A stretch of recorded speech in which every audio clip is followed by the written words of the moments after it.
ආයිබෝවන් සුබ දවසක් ඔයාලා හැමෝටම. අදත් ඔයාලා හැමෝම ආදරෙන් මගේ YouTube channel එකට පිළිගන්නවා. අද මම ඔයාලට කියලා දෙන්නේ අපි රෝසමල ගොතාගෙන යන පාඩම් මාලාවේ දෙවෙනි කොටස. ඒ තමයි කොහොමද මේ රෝසමලට කොළයක් ගොතාගන්නේ කියලා. ඉතින් අපි බලමු කොහොමද මේ කොළය ගොතාගන්නේ කියලා. ඒ සඳහා අපිට අවශ්‍ය වෙනවා ඔයාලා කැමති පාටක කොළ පාටින් ඌල් එකක් ගන්න. ඒ වගේම මෙන්න මේ වගේ මල් කම්බි පොඩි කෑල්ලක් අවශ්‍ය වෙනවා. අද මම මේ කොළය ගොතාගන්නේ මිලිමීටර් 2.5 ක්‍රොෂේ හුක් එකකින්. මුලින්ම අපි දන්වැල් 13ක් ගොතා ගන්න ඕනි. 1යි 2යි 3යි 4යි 5යි 6යි 7යි 8යි 9යි 10යි 11යි 12යි 13යි. මේ විදිහට අපි දන්වැල් 13ක් ගොතාගත්තට පස්සේ මේ හුක් එක ළඟම තියෙන පළවෙනි දන්වැල ඇතෑරලා දෙවෙනි දන්වැලට අපි සිංගල් ක්‍රොෂේ එකක් ගොතා ගන්න ඕනි.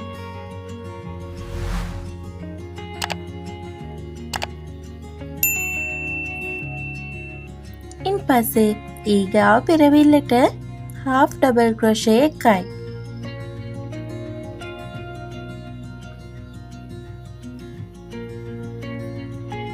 ඉන් පස්සේ ඉදිරි පෙරවිලි දෙකට එක පෙරවිල්ලකට double crochet එක ගානේ double crochet දෙකක් ගොතා ගන්න ඕනි.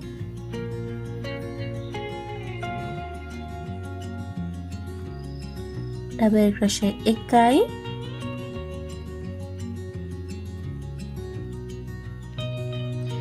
ඊගාව පෙරවිල්ලට ඩබල් ක්‍රොෂේ එකයි. පස්සේ ඊගාව පෙරවිල්ලට ඩබල් ක්‍රොෂේ වැඩි කිරීම එකක් කරගන්න ඕනි. ඒ කියන්නේ එකම පෙරවිල්ලට ඩබල් ක්‍රොෂේ දෙකක් ගොතා ගන්න ඕනි.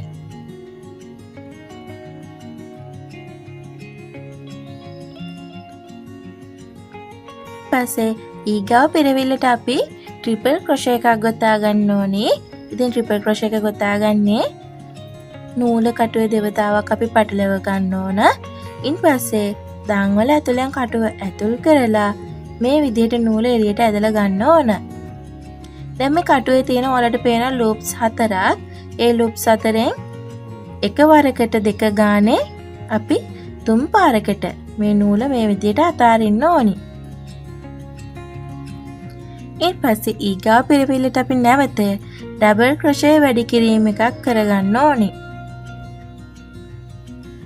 මේ විදිහට එකම පෙරවිල්ලට ඩබල් ක්‍රොෂේ දෙක ගොතා ගන්න ඕනි.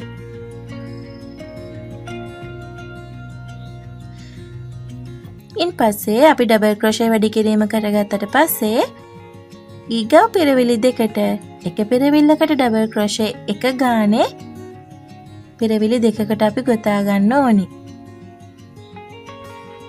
ඩබල් ක්‍රොෂේ එකයි ඊගාව පෙරවිල්ලටත්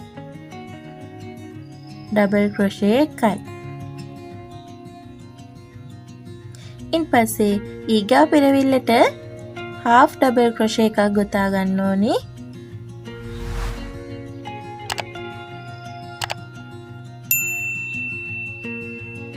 ඉන් පස්සේ ඊගාව පෙරවිල්ලට සිංගල් ක්‍රොෂේ එකයි.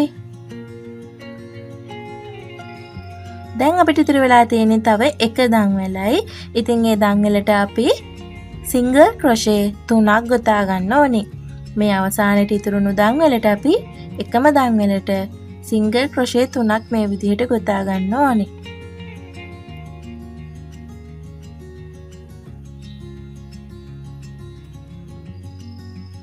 ඊට අපි අවසාන දන්වැලට සිංගල් ක්‍රොෂේ 3ක් ගොතා ගත්තට පස්සේ ඒ සිංගල් ක්‍රොෂේ 3 දෙවෙනි සිංගල් ක්‍රොෂේ එකට මේ විදිහට ස්ටිච් මාක් එකක් තියාගන්න ඕනි. දැන් අපි ගොතාගත්තු දන්වැල් ටිකට පෙරවිලි කරලා ඉවරයි. දැන් තියෙන්නේ ඒකේ ආපස්සට ගොතාගෙන යන්න. ඉතින් ආපස්සට පෙරවිලි කරනකොට ඔයාලා අනිවාර්යයෙන්ම අපි ස්ලිප් නෝට් එක දාදී ඉතුරු වෙච්ච මෙන්න මේ නූල් කෑල්ල පිරවැලි වලට අහු වෙන විදිහට තියලා ගොතා ගන්න ඕනි. ඉතින් අපි මේ පැත්තට ගොතාගෙන ආපු රටාවම තමයි මේ පැත්තටත් ගොතාගෙන යන්නේ. මුලින්ම සිංගල් ක්‍රොෂේ 1යි,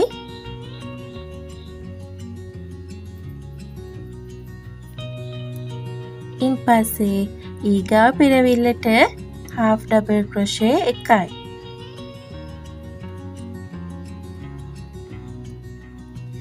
ඉන්පස්සේ නැවත ඉදිරි පිරවිලි දෙකට එක පිරවිල්ලකට එක double crochet එක ගානේ දෙකක් ගොතා ගන්න ඕනි.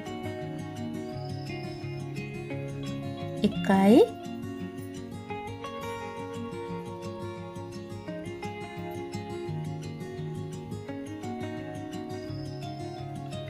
2යි. ඉන්පස්සේ ඊගාව පිරවිල්ලට double crochet වැඩි කිරීම 1යි. 1යි,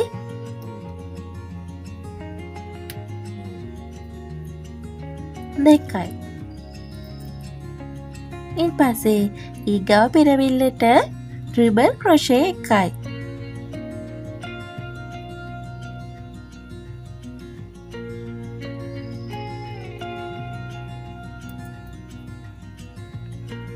ඒ විදිහට ට්‍රිබල් ක්‍රොෂේ එක ගොතාගත්තට පස්සේ ඊගාව පිරවිල්ලට නැවත ඩබල් ක්‍රොෂේ වැඩි කිරීම එකක් කරගන්න ඕනි.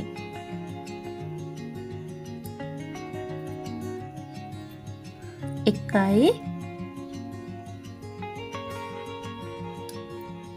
දෙකයි.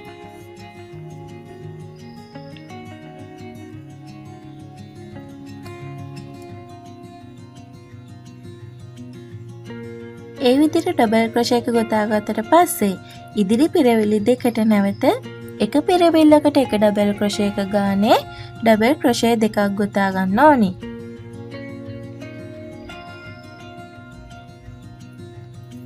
එකයි,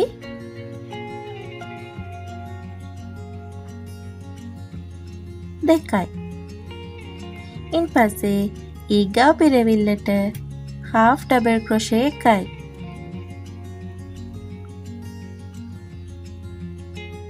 දැන් තියෙන්නේ අවසාන පිරවිල්ලට සිංගල් ක්‍රොෂේ එකක් ගොතා ගන්න.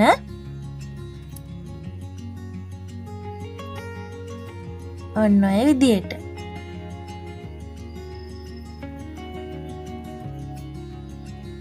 ඔය විදිහට අපි කොළයේ මැද කොටස ගොතාගෙන අවසానයි. දැන් තියෙන දෙවෙනි වටය ගොතා ගන්න. ඉතින් පළවෙනි වටය මේ විදිහට පළවෙනි සිංගල් ක්‍රොෂේ එක මුදුනට ස්ලිප් ස්ටිච් එකක් මගින් අපි සම්බන්ධ කරගන්නවා. ඉන්පස්සේ දන්වැල් එකයි. ඒ දන්වැල් එක ගොතාගත්තු තැනටම අපි සිංගල් ක්‍රොෂේ එකකුත් ගොතා ගන්න ඕනි.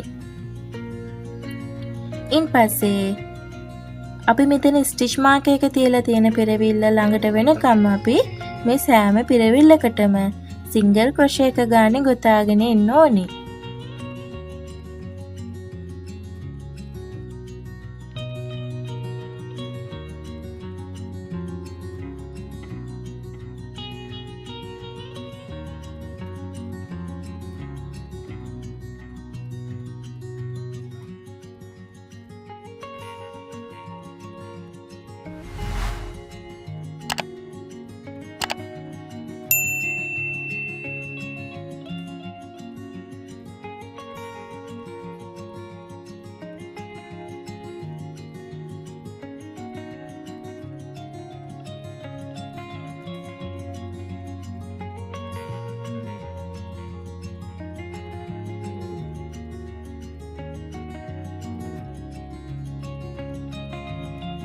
ඔන්න ඔය විදිහට ස්ටිච් මාක් එක තියලා තියෙන පිරවිල්ල ළඟට වෙනකම් අපි සිංගල් ක්‍රොෂේ එක ගානේ ගොතා ගත්තා. දැන් මේ විදිහට ස්ටිච් මාක් එක අයින් කරලා ඒ ස්ටිච් මාක් එක තියලා තිබුණු පිරවිල්ලට අපි සිංගල් ක්‍රොෂේ 3ක් ගොතා ගන්න ඕනි. එකම පිරවිල්ලට සිංගල් ක්‍රොෂේ 3ක් ගොතා ගන්න ඕනි මේ විදිහට. ඉතින් මේ සිංගල් ක්‍රොෂේ 3ෙත් දෙවෙනි සිංගල් ක්‍රොෂේ එකට අපි නැවත ස්ටිච් මාක් එක තියාගන්න ඕනි. ඉන්පස්සේ අපි නැවත මේ වටේ අවසානය වෙනකම්ම සෑම පිරවිල්ලකටම සිංගල් ක්‍රොෂේ එක ගානේ ගොතාගෙන යන්න ඕනි.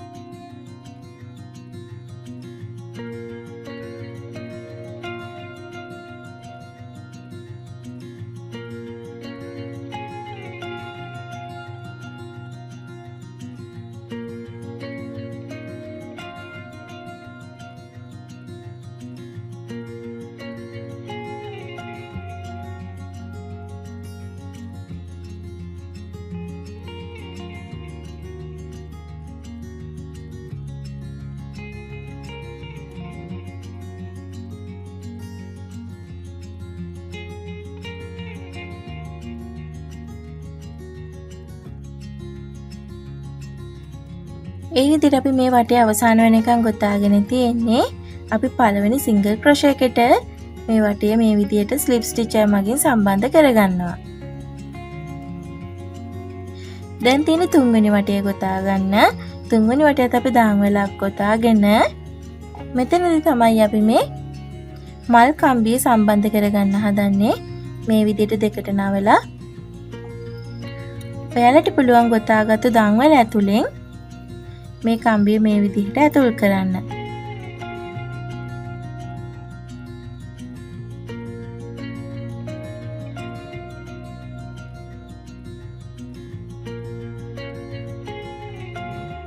ඔය විදිහට අපි ඔන්න කම්බිය ඇතුල් කරගෙන තියෙන්නේ. දැන් තියෙන්නේ අපි අහුවෙන විදිහට මේ ස්ටිච් මාක් එක ළඟට එනකම්ම සිංගල් ක්‍රොෂේ ගොතාගෙන එන්න.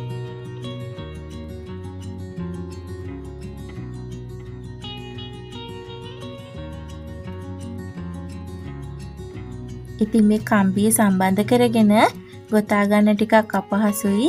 ඒ නිසා පොඩ්ඩක් ඉවසීමෙන් අපි මේ වැඩේ කරගන්න ඕනි.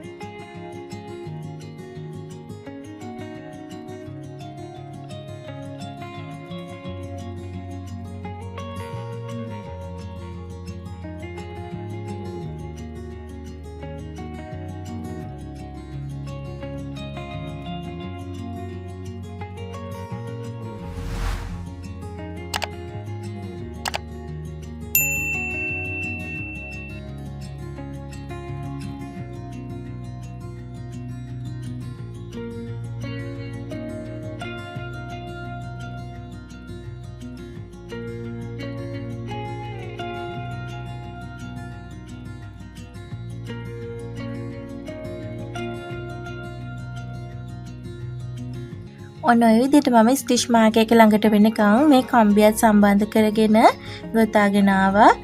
දැන් ස්ටිච් මාක් එක අයින් කරලා අපි නැවත ස්ටිච් මාක් එක තිබුණු පිරවිල්ලට සිංගල් ක්‍රොෂේ 3ක් ගොතා ගන්න ඕනි. 1යි 2යි 3යි. ඉතින් මෙතනදිත් දෙවෙනි සිංගල් ක්‍රොෂේ එක මුදුනට මේ විදිහට මම ස්ටිච් මාක් එක තියාගන්නවා. නැවත අපි මේ වටේ අවසානය වෙනකන් මේ කම්බියත් අහුවෙන විදිහට සිංගල් ක්‍රොෂේ එක ගානේ ගොතාගෙන යන්න ඕනි.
මේ විදිහට අපි ඒ වටයත් අවසන් කරාට පස්සේ මේ විදිහට හොඳට ඇදලා කොලේ හැඩේ එන විදිහට හදාගන්න.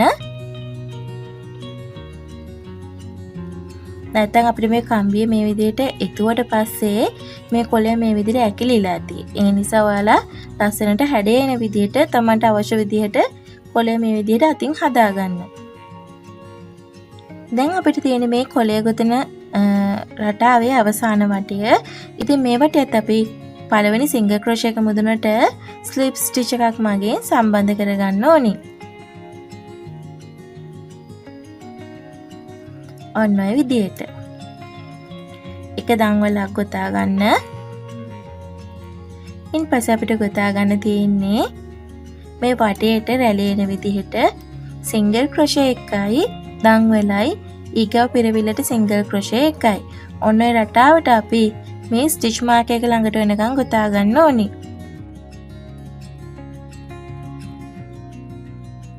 සිංගල් ක්‍රොෂේ එකයි දන්වලයි ඊගව පිරවිල්ලට සිංගල් ක්‍රොෂේ එකයි.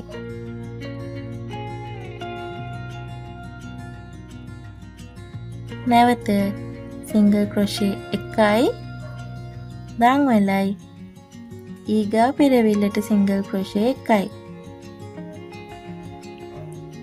නැවත සිංගල් ක්‍රොෂේ එකයි දන්වලයි ඊගව පිරවිල්ලට සිංගල් ක්‍රොෂේ එකයි.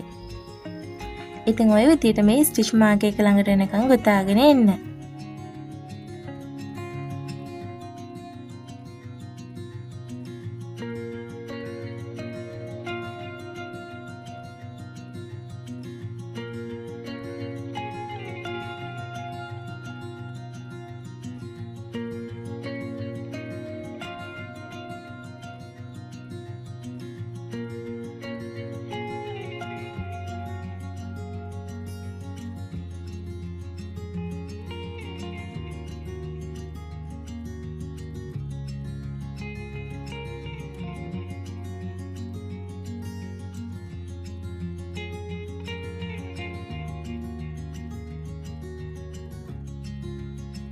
මේ විදිහට අපි ස්ටිච් මාක් එක තියෙන පිරවිල්ල ළඟට වෙනකන් ගොතා ගත්තා. දැන් ඔයාලට පුළුවන් මේ ස්ටිච් මාක් එක අයින් කරලා එතනට සිංගල් ක්‍රොෂේ එකයි දන්වලයි සිංගල් ක්‍රොෂේ එකයි එකම පිරවිල්ලට ගොතා ගන්න. ඉන්පස්සේ අපි එතන ඉඳලා නැවත සුපුරුදු විදිහට සිංගල් ක්‍රොෂේ එකයි දන්වලයි ඊගව පිරවිල්ලට සිංගල් ක්‍රොෂේ එකයි. නැවත සිංගල් ක්‍රොෂේ එකයි දන්වලයි ඊගව පිරවිල්ලට සිංගල් ක්‍රොෂේ එකයි. ඔන්න රටාවට අපි මේ වටේම ගොතා ගන්න ඕනි.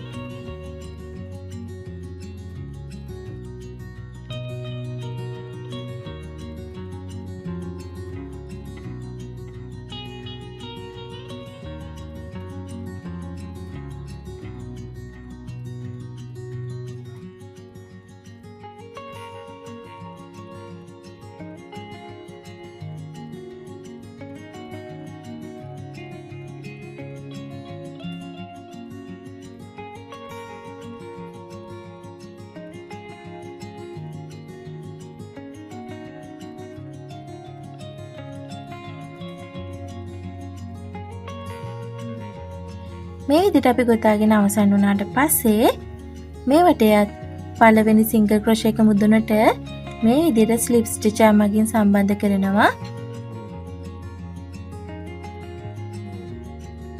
සම්බන්ධ කරලා එක දන්වැලක් ගොතාගෙන අපි නූල චුට්ටක් තියලා මේ විදිහට කපා ගන්න ඕනි. දැන් මේ විදිහට අපි නූල කටුවෙන් අයින් කරලා මෙන්න මේ ඉතුරු වෙච්ච කම්බි කෑලි දෙකේ මේ නූල ඔතා ගන්න ඕනේ මේ විදිහට.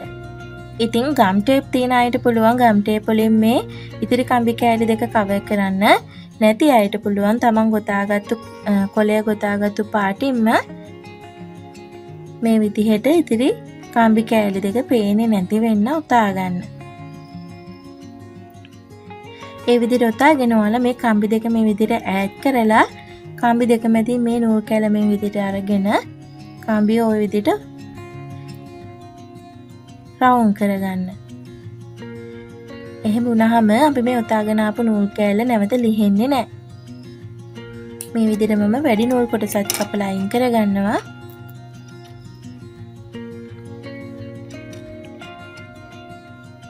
වගේම අපි ගොතාගත්තී අර පිරවෙලි වලට යට වෙන විදිහට තියලා නූලක් ගොතාගත්තේ. අනේ නූල් කෑල්ලත් ඉතුරු කොටස කපලා අයින් කරගන්න.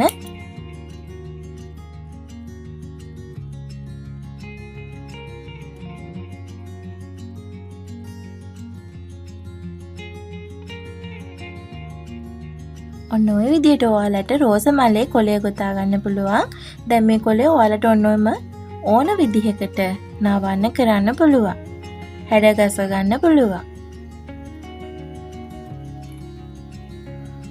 ඉතින් මම හිතනවා ඔයාලට මේ රෝස මලේ කොළය කොහොමද ගොතා ගන්න කියලා පැහැදිලි වෙන්න ඇති.